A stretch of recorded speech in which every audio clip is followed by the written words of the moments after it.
My name is Jean-Charles Gaudechon and I'm executive producer for Dust 514 and Project Legion.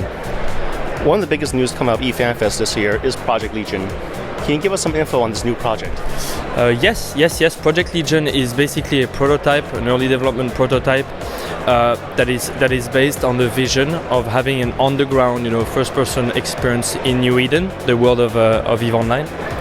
Would the contracts in Legion be similar to like the contracts in Dust, or would it come from like NPCs, or would it come from like the EVE Online community? So, NPCs for sure, you have contracts to take and things, but we really want, and part of basically giving tools to the community, that would be one of them. And player-issued contract is definitely something we want to look into. Now, in Project Legion, how big are the maps, or how big do you tend the maps to be later on?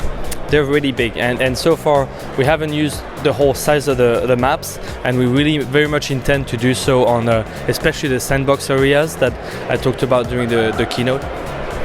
Can you tell us a bit more about the different types of mercenaries?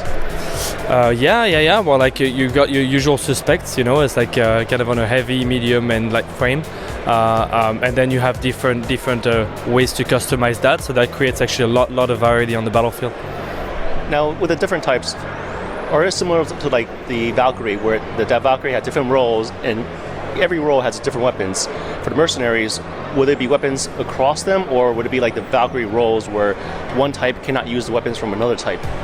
Well, yeah, there's some of that, absolutely. Specialization is important for us. Team play is really important for us, which is then related to, if a heavy has a specific role and gear to bring to the battlefield, it wouldn't be the case with other roles, etc. And all together as a team would be stronger. So yes, there will be differentiation in what you can wear and how and use, etc. Can you elaborate on the weapons and perhaps any vehicles in this game? Yes, we have absolutely a ton load of weapons and vehicles, and the ones flying on the ground, etc. HAVs, LAVs. Yeah, we have a lot of that. A lot of toys in the box. Will the environment have an impact on the gameplay? So that's something you've heard that I mentioned during the keynote. Burning tree. That is something, the burning tree indeed. But yeah, no, what I try to show there is a few things. One, the importance of the immersion, kind of, the atmosphere, etc. And then yes, absolutely, we're looking into having that atmosphere have impact on gameplay. That said, that will happen only if it doesn't break balance of gameplay. So we need to really think about it the right way, approach it the right way, and then be able to do stuff like on a warm environment, stuff like you overheat more. On a cold environment, reload could take a bit more time, stuff like that basically. But again, it will only happen if we can do that without making it frustrating for the player or unbalanced. Since they're parsing DNA, will the troops be using the same types of weapon layout, design, or are you going to invent new types of weapons? When I meant DNA, there was two things. There was the team building the game back in Shanghai. There's obviously a DNA of how they see a shooter in the world of New Eden, in the universe of New Eden. And the DNA of obviously the vision, the product, or what was the vision, 3-4 years ago when we started Dust 514.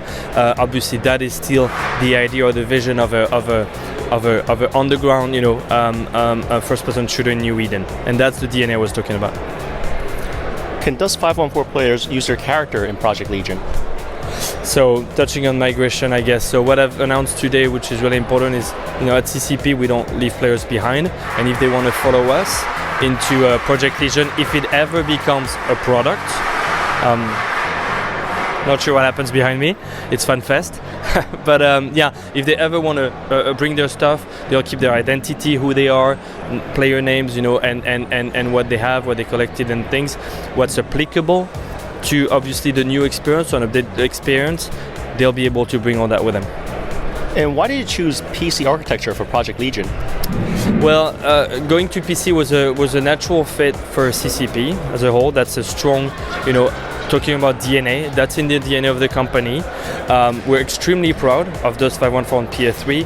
It's not mutually exclusive, but I felt that it was the right time to offer a PC experience of that vision I mentioned a few times now.